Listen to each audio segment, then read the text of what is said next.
Pozdrav, ja sam Irena Avramović, logoped i Martemeo praktičar. Večeras se družim sa jednim drugarom koji je predškolac i mi vežbamo pravilno držanje olovke i pisanje slova. Mislila sam da je ovo interesantna tema, da je podelimo sa vama. Hoćeš li ti, druže, da pokažeš kojom si ti olovkom prvo pisao? Da, prvo sa ovom. Tako je.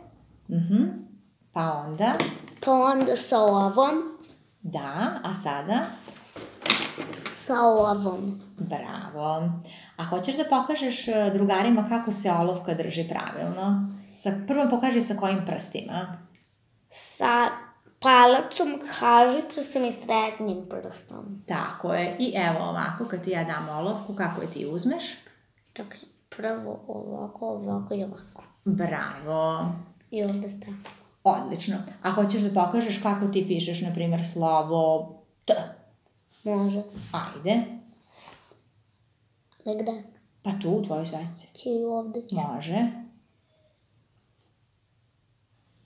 Bravo. Odlično.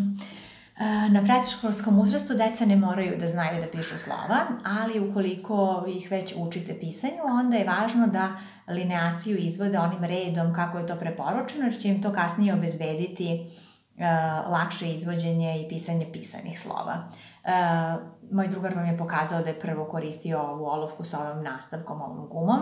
Važno je da se olovka drži sa ova 3 prsta, da je naslonjena na srednje, a da kaže prstom i palcem se izvode ovi fini pokreti i manipulisanje olovkom. A ukoliko deca nauče i automatizuju pogrešno da drže olovku, ovaj gumeni nastavak im pomaže da prevežbaju na ono što je ispravno.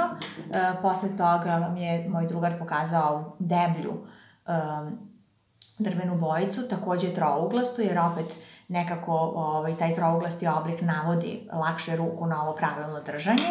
I ja čak preporučujem i za kasnije ove tanke olovke ili bojice, svejedno, ali opet trouglaste jer budu najudobnije na početku za uvežbavanje pisanja. Mi ćemo i dalje snimati na ovu temu za vas i pisati, a vi nas pratite na našem blogu i YouTube kanalu Logopedi Avramović. Pozdrav!